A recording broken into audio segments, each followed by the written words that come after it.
one of the guys that you could see, one of the most recent McNair guys through and through is this year's draft pick, Keegan Murray. And, we were talking about all-stars a second ago, and you're talking about maybe next year. And I said, yeah, I was thinking to myself, like, yeah, the chances for next year having an all-star is way higher because I think Keegan Murray will be in the mix by that time. I think by that time he'll be in the mix. I don't think he will be an all-star, but I think it definitely ups the chances of a potential all-star. I don't know if I'm too... I mean, if a lot of people have a different mix of feelings. They're usually good about Keegan Murray. Again, camp starting today. It's hard to see or know what he looks like in relation to the offense and whatnot. But in terms of like what his rookie season is going to look like, can he win Rookie of the Year? Will he be the third option by the end of the season? What option is he right now? I mean, like, there's just sorts of questions and like interesting things to think about in the outlook of what Keegan Murray's rookie season is going to look like. I don't know if you wanted to comment on any of that. Keegan Murray. I mean, I really like Keegan Murray. I mean, I'm not going to lie. I wanted Ivy initially. Just I thought he was the best player available. But, I mean, after Summer League, there's not much room to talk. I mean, it's not the NBA, but, like that dude, it's exactly what the Kings need. And if he can do that to a high level, then, awesome. And at rookies, I'm never really that high on rookies, especially on the Kings. I know this year's a little different, but I don't know. Rookies, it's just a different style of game than high school and college and all that. So it's definitely like a learning opportunity, a growing experience for rookies. And I don't know. I mean, I think he'll help. I think he's going to be a decent 3-point threat at the 4 position where defenses have to pay attention to him. I don't know if he'll be like a game changer. I know you're talking about him maybe becoming the third option at the end of the year, and I can see that if everything goes well with him, and he doesn't really have those rookie yips, I guess, like those growing pains that a lot of rookies do. But I don't know. I tend to keep my expectations for first year players a little low. But next year, like, of course, I'm going to expect big things out of him. He's the 4th overall pick, and based on what we see this year, of course, that's going to show what I'm going to be expecting. But I expect good things. I don't know. I feel like I'm not giving a very direct answer. I'm kind of dancing around it. No, I think you're.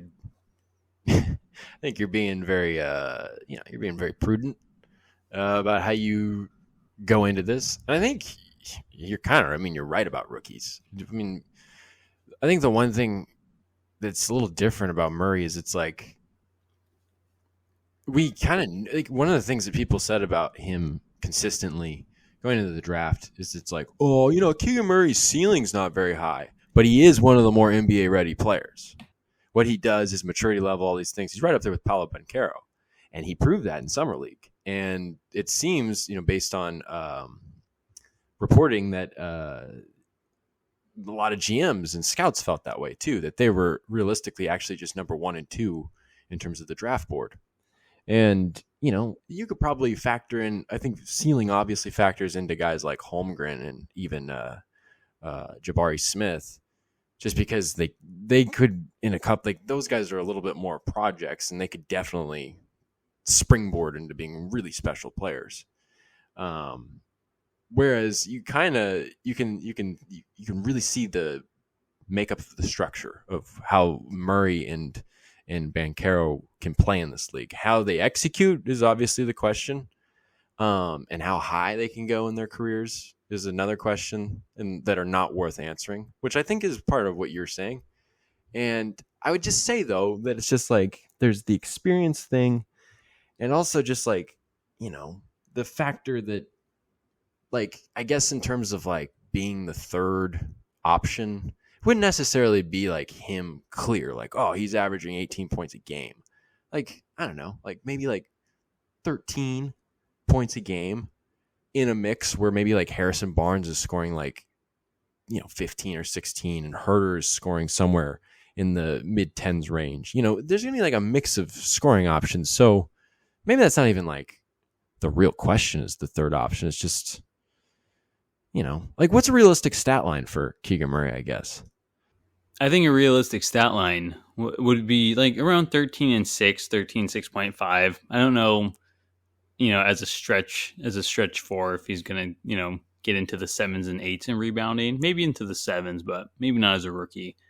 But kind of going back to the question, you asked me his realistic stat line, and then you asked me about rookie of the year. Like, does that sound like a rookie of the year stat line to you? And no, it really doesn't. It's nothing special. And so I think Keegan Murray's really good, but I don't think he'll win rookie of the year. If he was on a different team where he'd be more of a focal point, a team rebuilding, a team with not, expectations like the Kings where play-in playoffs are the goal, then sure. Like, I think he could be rookie of the year. I think he has that talent. I think he's one of the better players in this draft class. But it's kind of like Davion Mitchell last year. Davion Mitchell's stat line, to end the season, it wasn't anything impressive. It wasn't crazy. But if you start putting his like per 36 or when he started starting full time towards the end of the season, his numbers were just as good as, the top rookies out there. I can't remember who won rookie of the year last year. Why am I blanking? Scotty Barnes. Yeah, Scotty Barnes. And Scotty Barnes was really good. He deserved it. But I mean, if you look at like Jalen Green and those guys that were picked 1 and 2 and, things like that, when he started starting consistently, just like these guys got to start all year, I mean, his numbers weren't far off. And you could have made the case that he was you couldn't have made it on what he did. But if he did start all these games and, have the same minutes and role as these other rookies, then I think he could have been right up there in the conversation. But I think that's going to be Murray's problem this year is that he's going to be good. He's going to be a solid player. Again, my expectations aren't high, but I expect him to hit the 3 ball consistently and be like a threat on the perimeter and play good D. I think he's like, I want to see him as an already established role player, maybe not like a star, maybe a star in the making, but just like a good role player right from the get go. Right. That's what I expect from Murray. And I don't think, yeah. What were you going to say? I think the one thing I forgot to say there was it's also not just being NBA ready, but it's like the fit with the Kings. Like this Kings, he's going to fit in for the reasons that you're saying. Like he'll be able to, shoot when the ball comes to him. He runs the floor well. He can contribute on the glass very well. He's a really high effort, high intensity defender. He does all the things that, Mike Brown would want to see, what you'd want to see along Fox and Sabonis. There's so much that plays into,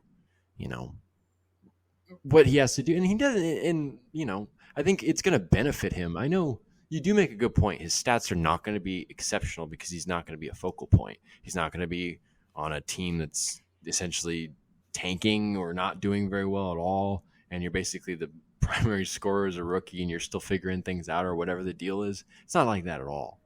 And, but it is a situation where the carpet is rolled out for him to just have that like pluggability. And I think that could benefit him, especially if he's not that focal point where he's going to get open looks. He's going to be able to cut, and he's so good at that and whatnot. That I think he really does have a good chance to win Rookie of the Year for those reasons. And just the fact that, like I said, NBA ready, high maturity. I think it's important that transition period for rookies is tough. And I think he's got to prove that isn't going to affect him to such a significant degree. It's hard to tell, but I think your point is well taken and you're being very realistic. And I could see that being the case too. Absolutely. But yeah. Well, and just to reiterate my point one more time, it's going to sound like a broken record, but I think Keegan Murray, I expect him to have a rookie season like Tyrese Halliburton had.